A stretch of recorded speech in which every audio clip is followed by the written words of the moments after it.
कक्षा 12 के भौतिक विज्ञान के ऑनलाइन वर्चुअल क्लासेज में आप सभी छात्रों का हार्दिक स्वागत है। पिछले कक्षा में हम लोगों ने वैद्युत द्विध्रुव के अक्षीय स्थिति में वैद्युत क्षेत्र के तीव्रता का व्यंजक निकालना सीखा था। उसी क्रम में आज हम लोग वैद्युत द्विध्रुव के निरक्षीय स्थिति में वैद्युत क्षेत्र के तीव्रता का सूत्र का निगमन करना सीखेंगे। सबसे पहले तो निरक्षीय स्थिति होती क्या है। जिस प्रकार अक्षीय स्थिति में जो वैद्युत द्विध्रुव होता है, जो प्लस क्यू और माइनस क्यू दो आवेश से बने होते हैं, इन दोनों आवेशों को मिलाने वाली रेखा को ही अगर हम आगे बढ़ा दें और उस पर कोई बिंदु लें तो वह बिंदु अक्षीय स्थिति कहलाता है। ठीक उसी प्रकार निरक्षीय स्थिति में जो दो आवेश प्लस क्यू और माइनस क्यू से द्विध्रुव बना है, इन दोनों आवेशों को मिलाने वाली रेखा के मध्य बिंदु ओ से अगर कोई हम लंबवत रेखा खींच दें तो इस लंबवत रेखा पे किसी भी बिंदु पर हमको अगर विद्युत क्षेत्र की तीव्रता निकालनी हो तो वो सारे बिंदु जो है निरक्षीय स्थिति कहलाएंगे। तो यहाँ पर हम लोगों को निरक्षीय स्थिति में विद्युत क्षेत्र की तीव्रता का सूत्र का निगमन करना है। इसके लिए उसी पुराने तरह से ही एक वैद्युत द्विध्रुव लेंगे जो प्लस क्यू और माइनस क्यू दो आवेशों से मिलकर बना होगा। इन दोनों के बीच की दूरी 2l होगी, मध्य बिंदु O होगा, तो O से A की दूरी और O से B की दूरी दोनों बराबर होगी, जो L और L मान ली जाएगी। इस मध्य बिंदु से लंबवत रेखा खींची जाएगी। इस लंबवत रेखा पर मध्य बिंदु O से माना स्मॉल r दूरी पर कोई बिंदु P है, जहाँ पर हमको वैद्युत क्षेत्र की तीव्रता ज्ञात करनी है। यह बिंदु P द्विध्रुव की निरक्षीय स्थिति कहलाएगा। इस बिंदु पर वैद्युत क्षेत्र की तीव्रता ज्ञात करने के लिए हमको प्लस क्यू के कारण और माइनस क्यू के कारण, दोनों के कारण बिंदु P पर वैद्युत क्षेत्र की तीव्रता ज्ञात करनी होगी और फिर उसका योग करना होगा। तो सबसे पहले प्लस क्यू आवेश के कारण बिंदु P पर वैद्युत क्षेत्र की तीव्रता, हम तीव्रता का सूत्र जानते हैं, E बराबर 1/4 पाई एप्सिलॉन 0 के Q/r² होता है। तो वहीं 1/4 पाई एप्सिलॉन 0 के Q/r², r माने यह दूरी, तो यह दूरी है AP का स्क्वायर। इसी प्रकार माइनस क्यू आवेश के कारण बिंदु P पर तीव्रता, इसी बिंदु पर E2 बराबर 1/4 पाई एप्सिलॉन 0 के आवेश का मान Q अपान यहाँ से इसकी दूरी BP का स्क्वायर, r² माने BP²। अब पहला काम हम AP और VP की वैल्यू निकाल लें। यह दूरी L है, यह दूरी R है, तो पाइथागोरस के प्रमेय से लंब का वर्ग धन आधार का वर्ग बराबर कर्ण का वर्ग, तो यह हो जाएगा √r² प्लस L²।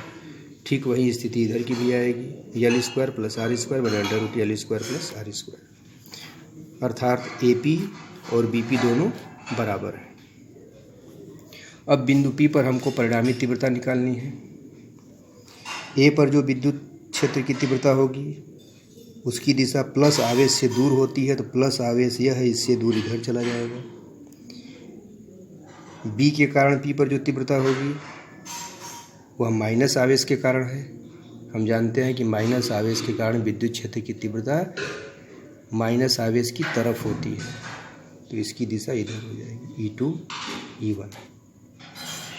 क्योंकि यह बात हमें हमेशा याद रखना है कि किसी भी विद्युत क्षेत्र की तीव्रता प्लस आवेश से दूर और माइनस आवेश की तरफ होती है। इसी नियम से यह प्लस आवेश से दूर माने इस दिशा में और यह इसके चलते माइनस आवेश की तरफ माने इस दिशा में होगा। अब इन दोनों सदिशों का योग करेंगे। इस कोण को अगर हम थीटा मान लें, समानांतर एक रेखा खींचेंगे, यह भी कोण थीटा होगा। यह वेक्टर E1 है, यह वेक्टर E2 है, तो इसका परिणामी हो जाएगा E1 cos theta plus E2 cos theta.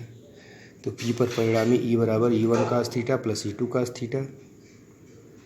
E1 और E2 दोनों की वैल्यू बराबर है। दोनों में देखिए 1/4 पाई एप्सिलॉन 0 के अपान एक में आया है AP², एक में आया है BP², और AP और VP दोनों की वैल्यू बराबर है, तो यह वैल्यू बराबर हो जाएगी E1 cos theta plus E2 cos theta, यानी कि 2E1 cos थीटा, दो बार आया है वही चीज़।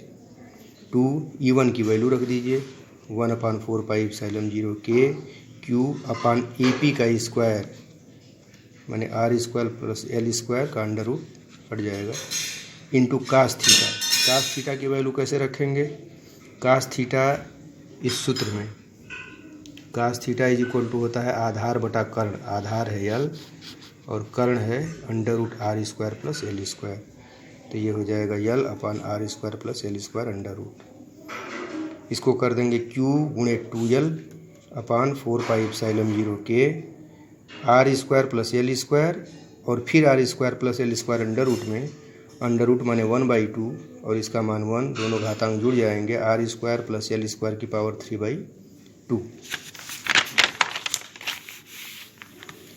Q इंटू 2l का वैल्यू P होता है। P जो है वैद्युत द्विध्रुव आघूर्ण है और जैसे हम लोगों ने अक्षीय स्थिति में माना था कि जिस बिंदु पर हमको विद्युत क्षेत्र की तीव्रता निकालनी है वह बिंदु r दूरी पर है, वह दूरी बहुत बड़ा है, जबकि द्विध्रुव के बीच की दूरी दोनों आवेशों की छोटी है, यानी कि L is very very less than r। तो छोटी संख्या को छोड़ देंगे, यानी यल को हम नगण्य मान लेंगे। यल को नगण्य मान करके और Q गुणे 2l बराबर P रख करके समीकरण 1 में देखेंगे। तो समीकरण 1 है Q इंटू 2l, इसकी वैल्यू हो जाएगी P अपान 4πε0 के, यह यल कैन हट जाएगा, आर स्क्वायर की पावर 3/2 P आर स्क्वायर की पावर 3/2, 2 से 2 कैंसिल हो जाएगा। E is equal to